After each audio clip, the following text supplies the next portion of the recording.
Hello friends, अगले कुछ videos बहुत इंपॉर्टेंट होने वाले हैं सभी उन कपल्स के लिए जो कंसीव करना चाहते हैं। इसमें मैं आपको कुछ ऐसी लाइफस्टाइल टिप्स देना चाहती हूँ कि जिनसे हो सकता है आप स्पॉन्टेनियस कंसेप्शन ही आपका हो जाए, या अगर आपका IUI या IVF का ट्रीटमेंट हो रहा है तो उसके रिजल्ट्स आपके बेटर हो जाएंगे। उसमें एक सबसे इंपॉर्टेंट चीज़ है, दैट इज स्लीप, नींद। अच्छा लगा ना सुन के? यस। सो अगर आप 7 से 8 घंटे की नींद नहीं ले रहे हैं, that is going to impact आपके जो फर्टिलिटी हार्मोन्स हैं उसके लिए। मेल्स में testosterone is an important hormone, सभी जानते हैं।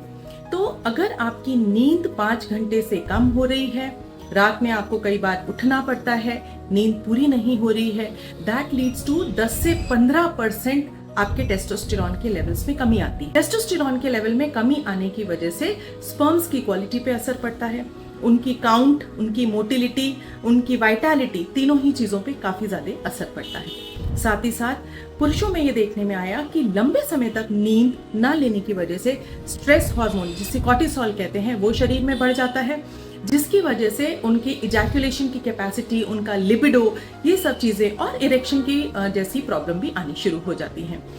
देन अगर फीमेल्स की बात करें तो अगर उनकी लंबे समय तक नींद पूरी नहीं होती तो ऐसे में मेलेटोनिन हार्मोन जो पीनियल ग्लैंड से निकलता है, जिसको हम लोग मैजिकल हार्मोन भी कहते हैं, जिसके आज सप्लीमेंट्स भी देने पड़ रहे हैं, ये बुरी तरह से डिस्टर्ब हो जाता है और इसकी वजह से फीमेल्स की एग्स की क्वालिटी पे काफी असर पड़ता है। करना क्या होगा? अच्छे से नींद लेने के लिए सबसे पहले कॉपी पेन लेके अपना एक स्लीप शेड्यूल बनाना है, यानी कि इतने बजे सोएंगे और इतने बजे उठेंगे। अभी तक अगर आपका स्लीप बहुत डिस्टर्ब था तो धीरे धीरे करके, मान लीजिए आप 12 बजे सोते थे तो 11 बजे पर आने की कोशिश करिए, एटलीस्ट 11:15 बजे तक घर की लाइट्स ऑफ करके be on the bed. Second important thing है, 7 to 8 आवर्स के का ही आप अलार्म लगा के सोइए। कोशिश कीजिए अगर आपकी नींद खुलती भी है तो पानी पी के, वॉश वगैरह होके आप दोबारा से सोने जा सकते हैं। Don't watch TV, mobile, laptop, screens 3 hours before your sleep. आप टीवी पे बहुत ज्यादा स्टिमुलेटिंग न्यूज देखते हैं, इवन दीज ब्लू लाइट्स जो इन सब गैजेट से आती हैं, ये आपके स्लीप के रिदम को डिस्टर्ब करती हैं। येलो कलर के नाइट बल्ब्स आप यूज कर सकते हैं अपने रूम में, विच प्रमोट्स स्लीप और आपके स्लीप के हार्मोन्स को इंड्यूस कर सकते हैं। अपने शरीर को, अपने दिमाग को काम करने के लिए कुछ एक चीजें, जैसे एक मिलिट्री टेक्निक है, सेकेंड हमारे देशी टेक्निक जिसको हम योग निद्रा है, बहुत अच्छी टेक्निक है। आप श्री रविशंकर जी का 10 से 12 मिनट का कोई भी मेडिटेशन कर सकते हैं। Basically then you can read a book.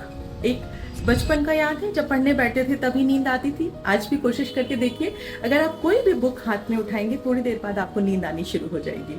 So these are certain things जिसका आप फॉलो कर सकते हैं and probably it will take, एक दिन में कुछ नहीं होने वाला है। किसी भी हैबिट को बदलने के लिए कम से कम 3 हफ्ते की जरूरत होती है, तो wait at least for 3 to 4 weeks, 1 महीने का इंतजार कीजिए रिजल्ट आने के लिए। और इसके ये रिजल्ट सिर्फ आपके फर्टिलिटी पोटेंशियल पे नहीं पड़ेंगे, बट इसके ये रिजल्ट्स आपके लॉन्ग टर्म हेल्थ पे भी पड़ेंगे। ये देखने में आया है कि अगर नींद पूरी नहीं होती है ना, तो डायबिटीज होने की शिकायत, ब्लड प्रेशर होने की शिकायत, स्ट्रेस, एंग्जाइटी, डिप्रेशन भी जैसी शुरू हो जाती है। क्योंकि जो हमारा बॉडी का डायरनल रिदम है, वो सूरज के उगने से हमारा बीपी और बहुत सारी चीजें कंट्रोल होती हैं, उसको फॉलो करना है। बी विद द नेचर, जैसा ईश्वर ने हमको बना के दिया है बस वैसा ही हमको फॉलो करना है। सूर्योदय के साथ उठना है, सूर्यास्त के बाद अपने शरीर को रिलैक्स करना है एंड सोना है। हमने अभी उल्टा किया हुआ है, but we can definitely rectify it.